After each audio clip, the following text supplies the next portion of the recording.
प्रणाम सब गोटे के। हम शालिनी झा अहाँ सबके बीच उपस्थित छी और एक अहाँ सब खिलौना सुनू, बधैया खिलौना। और यही आशा के संग अहाँ सबके नीक लागत। धन्यवाद। गे बहिना कतेक बताबियौ पिया, कतेक दुख देलखिन गे, ननदी के मंगलखिन गे ना। गे बहिना कतेक बताबियौ पिता पिया, कतेक दुख देलखिन गे, ननदी के बजलखिन गे ना। ननदी एली पलंग पर बैसली, ओता सगरा नजर खिरलखिन।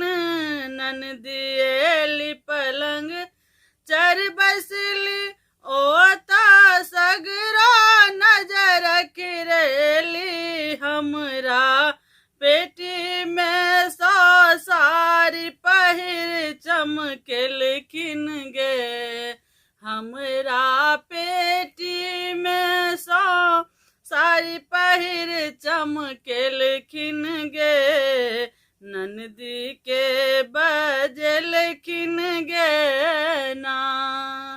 गे बहिना कतेक बताबियौ पिया, कतेक दुख देलखिन गे, ननदी के बजलखिन गे ना।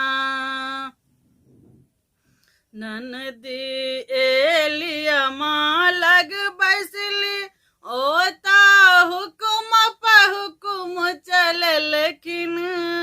ननदी एलिया माँ लग बैसली, ओता हुकुम पे हुकुम चललखिन। जाको अंगने अंगने, जाको अंगने अंगने, फुसुर फुसुर खाली केलखिन गे, ननदी के बजलखिन गे ना। गे बहिना कतेक बताबियौ पिया, कतेक दुख देलखिन गे, ननदी के बजलखिन गे ना। ननदी एली भैया लग बैसली, ननदी खूब शिकायत केलखिन। ननदी एली भैया लग बैसली, ननदी खूब शिकायत केलखिन। हमरा दुनू परानी में खूब लड़ाई लगलखिन गे, हमरा दुनू परानी में खूब लड़ाई लगलखिन गे, ननदी के मंगलखिन गे ना। गे बहिना कतेक बताबियौ पिया, कतेक दुख देलखिन गे, ननदी के मंगलखिन गे ना।